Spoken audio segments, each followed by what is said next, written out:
এককভাবে ২০৯ আসন পেয়ে ত্রয়োদশ জাতীয় সংসদ নির্বাচনে নিরঙ্কুশ বিজয় পেল বিএনপি। তৃতীয়বারের মতো সংসদে ২/৩ আসন দখলে নিল দলটি। অন্যদিকে দলের ৮৫ বছরের ইতিহাসে সেরা নির্বাচনী সাফল্য পেয়েছে জামায়াত ইসলামী।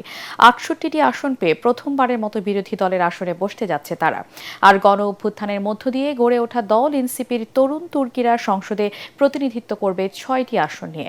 বিএনপি জামায়াত জোটের তীব্র প্রতিদ্বন্দ্বিতায় আওয়ামী লীগহীন নির্বাচনে সারা দেশে ভোট পড়েছে প্রায় ৬০%। বিস্তারিত জানাচ্ছেন একরামুল হক সায়েব। ২০১৪ থেকে ২০২৪ টানা বিতর্কিত ৩ নির্বাচনের পর ২০২৬-এর ত্রয়োদশ সংসদ নির্বাচন মোড় ঘুরিয়ে দিল পেছনের সব ইতিহাসের। বাংলাদেশ জাতীয়তাবাদী দল বিএনপি, আমি বলেছি যে আমি ২৯৭টা আসনের কথা তথ্য দিচ্ছি, সেখানে ২০৯টা আপনার আসন তারা পেয়েছে প্রাথমিকভাবে আমাদের কাছে যে তথ্য আছে সেই অনুযায়ী। একতরফা নির্বাচন, রাতের ভোট কিংবা ডামি নির্বাচন, সবকিছু ছাপিয়ে এবার সত্যি জনগণের রায়ে দেশের সংসদীয় ব্যবস্থায় শুরু হলো নতুন অধ্যায়ের। বিএনপির সাথে একসময় রাজনৈতিক মিত্র জামাতের তীব্র প্রতিদ্বন্দ্বিতা ছিল এবারের ভোটের মাঠে। তবে ভোটের হারের দিক থেকে ফারাক কম থাকলেও আসন সংখ্যায় জামাতকে বেশ পেছনে ফেলে ২০৯টি আসনে জয় পায় বিএনপি। এককভাবে বিএনপি সবচেয়ে বেশি আসন পেয়েছিল ১৯৯৬ সালের ১৫ ফেব্রুয়ারির বিতর্কিত নির্বাচনে। তখন ২৭৮টি আসন পায় দলটি। এর আগে ১৯৭৯ সালের দ্বিতীয় সংসদ নির্বাচনে ২০৭ আসনে জয়ী হয় জিয়াউর রহমানের নেতৃত্বাধীন বিএনপি। অন্যদিকে এককভাবে ৬৮টি আসন পেয়ে বিরোধী দলের মর্যাদা নিয়ে ১৩ বছর পর সংসদে ফিরছে জামায়াতে ইসলামী। বাংলাদেশ জামায়াতে ইসলামী পেয়েছে ৬৮টা। সবশেষ ২০০৮ সালে কেবল ২টি আসনে জয় পেয়েছিল জামাত। সর্বোচ্চ ১৯৯১ সালে ১৮টি আসন পায় দলটি। এবারের নির্বাচনে প্রায় ৫০টি আসনে ৫,০০০-এর কম ভোটের ব্যবধানে ধানের শীষের প্রার্থীদের কাছে পরাজিত হয় দাঁড়িপাল্লার প্রার্থীরা। ঢাকা মহানগরীর ১৫টি আসনের মধ্যে ৬টিতে জয় নিয়ে শক্ত ভিত তৈরি করে রাজধানীতে। এছাড়া বিএনপি শরিক দল গণ অধিকার পরিষদ ১টি, বিজেপি ১টি, গণসংহতি আন্দোলন পেয়েছে ১টি আসন। অন্যদিকে জামাতের শরিক এনসিপি ৬, বাংলাদেশ খেলাফত মজলিস ২ ও খেলাফত মজলিস ১টি আসনে বিজয়ী হয়। স্বতন্ত্র প্রার্থীরা জয়লাভ করেছেন ৭টি আসনে। যত তাড়াতাড়ি পারবো আমরা তত তাড়াতাড়ি এই রেজাল্টগুলোকে গেজেটের ব্যবস্থা করব। নির্বাচন কমিশন জানায় ত্রয়োদশ জাতীয় সংসদ নির্বাচনে ৫৯.৪% ভোট পড়েছে। গণভোটে হ্যাঁ ভোট পড়েছে ৪,৮০,৭৪,৪২৯টি, আর না ভোট পড়েছে ২,২৫,৬৫,৬২৭টি।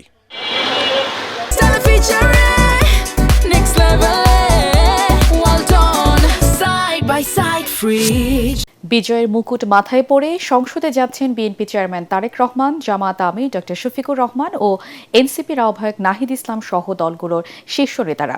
অন্যদিকে পরাজিত হওয়ায় সেই সুযোগ থেকে বঞ্চিত জামায়াতের সেক্রেটারি জেনারেল অধ্যাপক মিয়া গোলাম পরওয়ার, মামুনুল হক, শিশির মনির, তাসনিম জারা, নাসিরউদ্দিন পাটোয়ারি, সার্জিস আলম সহ অনেক আলোচিত প্রার্থী। বিস্তারিত মিজান শাহজাহানের রিপোর্টে।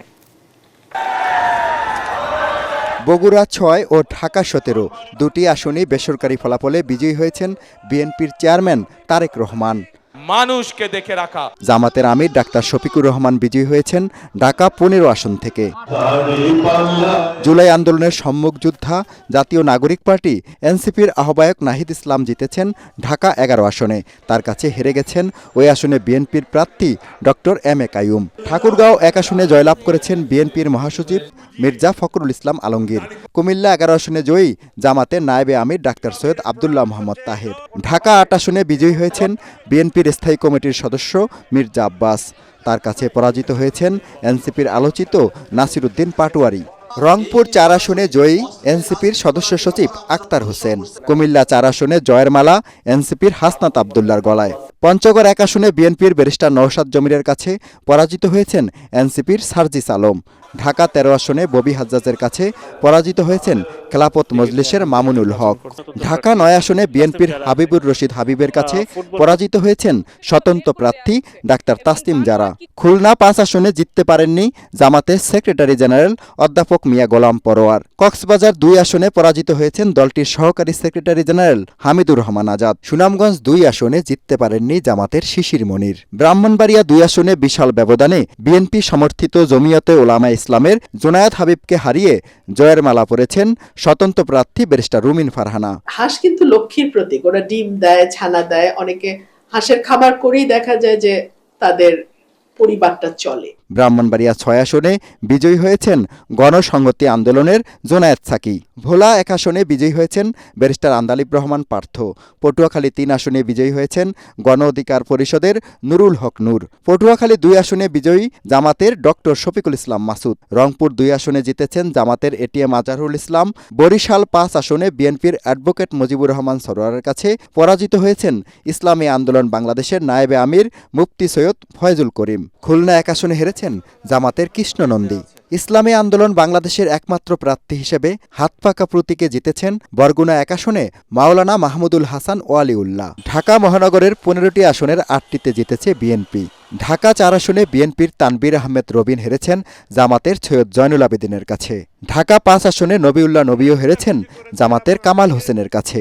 ঢাকা 12 আসনে জামাতের সাইফুল আলম মিলনের কাছে হেরেছেন বিএনপি সমর্থিত বিপ্লবী ওয়ার্কার্স পার্টির সাইফুল হক। ঢাকা 14 আসনে জামাতের ব্যারিস্টার আরমান পরাজিত করেছেন বিএনপির সানজিদা ইসলাম তুলিকে। ঢাকা মহানগর উত্তর বিএনপির আহ্বায়ক আমিনুল হক ঢাকা 16 আসনে পরাজিত হয়েছেন জামাতের আব্দুল বাতেনের কাছে। সংসদ সার্বভৌম। সংসদে পাশ হওয়া কোনো সিদ্ধান্ত নিয়ে রাষ্ট্রের অন্য কোনো দপ্তরের প্রশ্ন তোলার সুযোগ নেই। নবনির্বাচিত সংসদ সদস্য হিসাবে যারা সংসদে আসতে যাচ্ছেন তাদের কাছে দেশবাসীর প্রত্যাশা তারা এমন একটি ব্যবস্থা প্রতিষ্ঠা করবেন যেখানে বুক ফুলিয়ে বলা যাবে democracy is a government of the people, by the people and for the people. বিএনপিকে বাঁধ ভাঙা সমর্থনের মধ্য দিয়ে দেশের মানুষ অপরাজনীতিকে প্রত্যাখ্যান করেছে বলে জানিয়েছেন দলের মহাসচিব মির্জা ফখরুল ইসলাম আলমগীর। ঠাকুরগাঁওয়ে বিজয়ের প্রতিক্রিয়ায় তিনি বলেন, সমঝোতা ঐক্যের ভিত্তিতে এগিয়ে যাবে বিএনপি। পরে দলের গুলশান কার্যালয় স্থায়ী কমিটির সদস্য সালাউদ্দিন আহমেদ বলেন, বিচ্ছিন্ন কিছু ঘটনা ছাড়া শতভাগ সুষ্ঠু নির্বাচন হয়েছে, বিএনপি মানুষের কাঙ্ক্ষিত প্রত্যাশা পূরণ করবে। এদিকে বিজয় উদযাপনে কোনো মিছিল সমাবেশ নয়, দোয়া মোনাজাতের কর্মসূচি পালন করে বিএনপি। কামরুজ্জামান রাজীবের রিপোর্ট।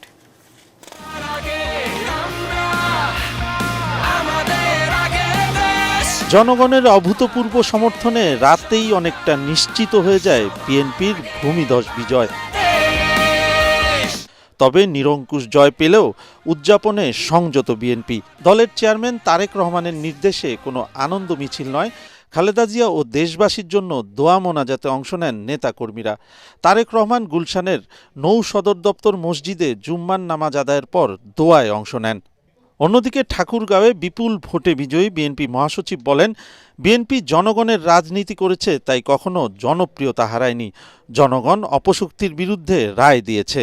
গণতান্ত্রিক অধিকারের জন্য, ভোটের অধিকারের জন্য, মুক্ত একটা সমাজের জন্য বিএনপি সবসময় লড়াই করেছে এবং তারই যে বহিঃপ্রকাশ হচ্ছে জনগণের বিএনপির প্রতি ভালোবাসা হচ্ছে এই ল্যান্ডস্লাইড ভিক্টরি।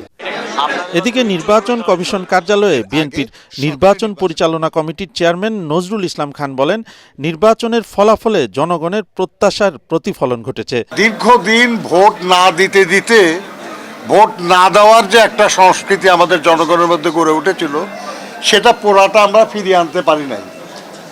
আমরা আশা করি যে আগামী দিনগুলিতে আমরা পারবো জনগণকে ভোটের প্রতি আরো আগ্রহী করতে পারবো। আনুষ্ঠানিকভাবে নির্বাচন কমিশন ফলাফল ঘোষণার পর বিএনপির গুলশান কার্যালয়ে স্থায়ী কমিটির সদস্য সালাউদ্দিন আহমেদ বলেন, বহুল প্রত্যাশিত নির্বাচন সুষ্ঠু ও শান্তিপূর্ণ হয়েছে, সংবিধানের কাঙ্ক্ষিত গণতান্ত্রিক সংস্কার করবে বিএনপি। আমরা আশা করছি বাংলাদেশের এই জাতীয় সংসদ স্বাধীনতার পরে সবচাইতে বেশি আইন প্রণয়নকারী জাতীয় সংসদ হবে এবং সংবিধান সংশোধন করবে জন আকাঙ্ক্ষার ভিত্তিতে। আমাদের শহীদদের আকাঙ্ক্ষা অনুযায়ী, প্রত্যাশা অনুযায়ী, তরুণ প্রজন্মের প্রত্যাশা অনুযায়ী এই দেশকে আমরা মেধা নির্ভর, প্রযুক্তি নির্ভর এবং জ্ঞান নির্ভর রাষ্ট্র বিনির্মাণের জন্য। পরে দলের পক্ষ থেকে প্রতিক্রিয়া জানাতে গিয়ে বিএনপি চেয়ারম্যানের উপদেষ্টা বলেন, বিএনপির অপ্রতিরোধ্য নিরঙ্কুশ বিজয় জনগণের ভালোবাসার প্রতিফলন, শহীদদের প্রত্যাশা পূরণ করবে বিএনপি। এবং জাতীয়তাবাদের ধারক এই রাজনৈতিক দলটির প্রতি জনগণের যে অসাধারণ ভালোবাসা রয়েছে তারই বহিঃপ্রকাশ এই নির্বাচন, যেখানে আমরা দেখেছি অপ্রতিরোধ্য নিরঙ্কুশ বিজয়।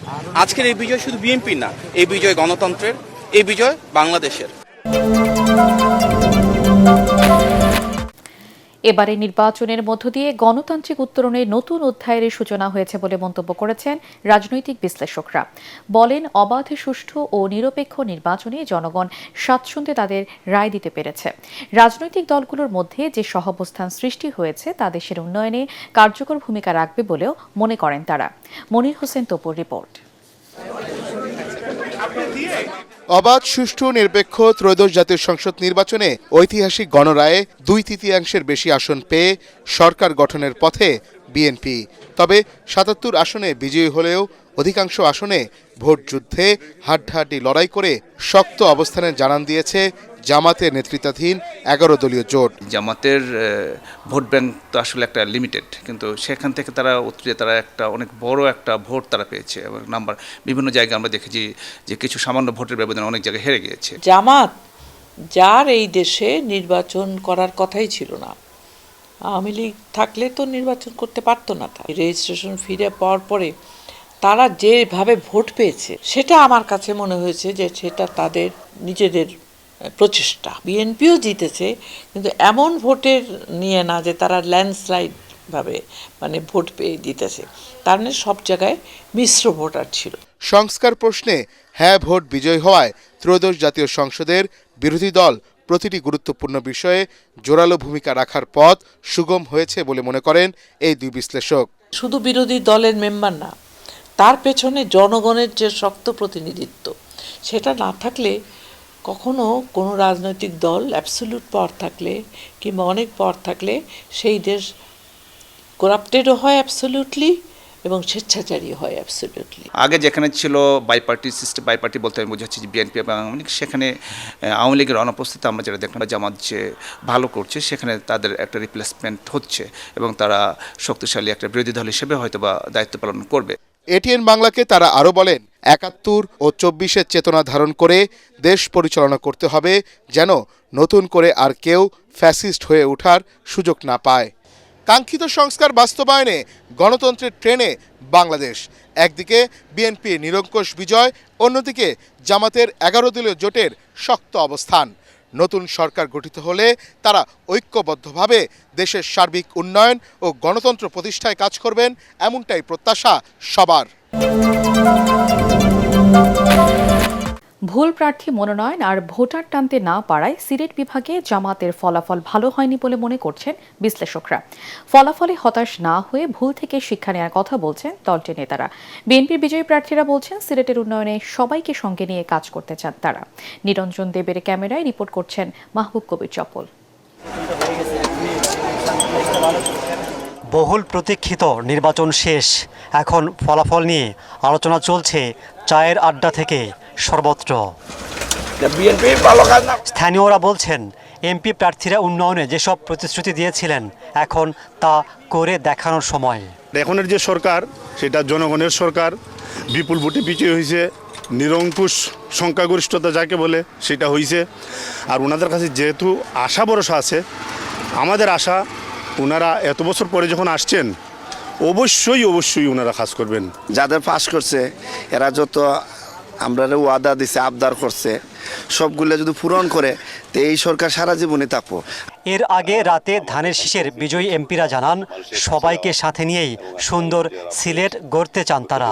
3টা উপজেলায় 3টা এবং 3টা উপজেলায় 3টা আমি আমার যেটা প্ল্যান আছে এবং করবো ইনশাল্লাহ। 3টা স্টেডিয়াম, মিনি স্টেডিয়াম করবো, কারণ 6 মাস বাচ্চারা খেলে 6 মাস নেই, এই অনেক প্ল্যান আছে যেটা বুঝছেন। আমার দৃঢ় বিশ্বাস যে ওনার মাধ্যমে আমরা এই সিলেটের, যেহেতু ওনার শ্বশুর বাড়ি সিলেট হিসাবে ওনার আলাদা একটা টান আছে সিলেটের প্রতি, সুতরাং আমরা সিলেটের জন্য অনেক কিছু করতে পারবো, আমার সে কনফিডেন্টলি বলতে পারি। সিলেট বিভাগের 19টি আসনের মধ্যে মাত্র একটিতে জয় পেয়েছে জামাতের প্রার্থী। ফল নিয়ে হতাশ দলটির নেতারা। দিন শেষে জনগণ আমরা নির্বাচনে হেরে গেছি, এটা বাস্তব কথা। যারা জনগণ যাদেরকে ভোট দিয়েছে আমরা তাদের সাধুবাদ জানাই। জনগণের মতামতের প্রতি আমরা শ্রদ্ধাশীল। ওরা মাটি ছিল, কাজ করছিল, কিন্তু পরবর্তীতে জুট করতে গিয়ে ওদের বেশ ভালো ভালো প্রার্থীদেরকে বাদ দিতে হয়েছে। এটা একটা প্রভাব পড়েছে। এর আগে সিলেটের ইতিহাসে মাত্র একবার জামাতের প্রার্থী এমপি হয়েছিলেন। সিলেট সদর 1 আসন থেকে যে দলের প্রার্থী এমপি হয় সে দলই সরকার গঠন করে। ব্যতিক্রম হলো না এবারও। তবে তাদের সামনে অনেক চ্যালেঞ্জ অপেক্ষা করছে বলে মনে করছেন ভোটাররা। নতুন বাংলাদেশে প্রতিশ্রুতি রক্ষা না করলে সংকটেরও আশঙ্কা করছেন কেউ কেউ।